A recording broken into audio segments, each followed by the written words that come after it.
السلام عليكم ورحمة الله. اللهم صل وسلم على سيدنا محمد عليه أفضل الصلاة والسلام. اليوم جبت لكم وصفة الهريسة أحسن من اللي تتباع ومضمونة ومخدومة في الدار. فيها كيلو فلفل حلو مشوي، طبعا فلفل أحمر، تشويه وتنقيه ونضيفوا له 3 رؤوس فلفل حار، ثاني تشويه وترحيه، نرحوهم كامل في الأشوار، نضيف لهم 5 سنينات ثوم وملعقة ملح، وبعد ما ترحيه فرغيه في مقلة على نار هادئة وتخليه حتى يخضر.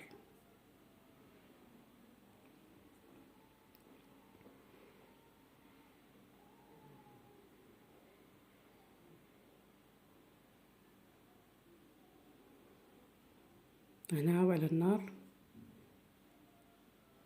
بعد ما يغلي طبعا راح تنقص الكمية نتاعو، يخضر وينقص الكمية نتاعو يولي يشبه الهريسة تماما.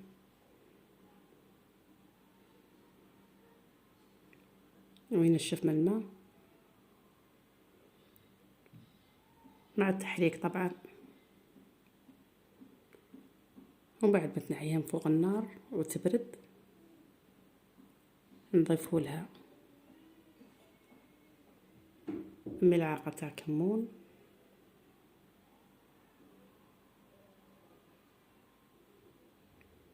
ملعقة كمون وملعقتين زيت.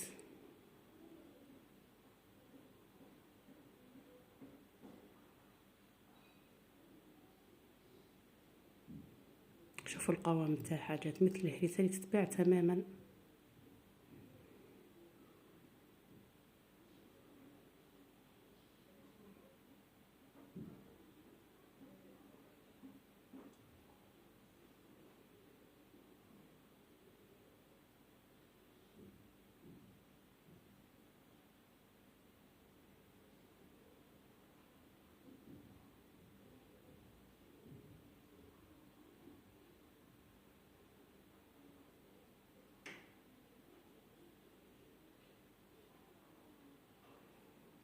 ونديروها في بلارة تاع زجاج معقمة ماء ساخن بعد ما نشفتها طبعا،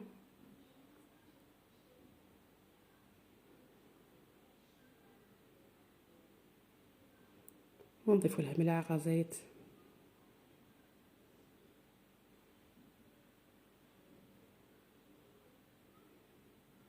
ملعقة زيت كحافظ للهريسة.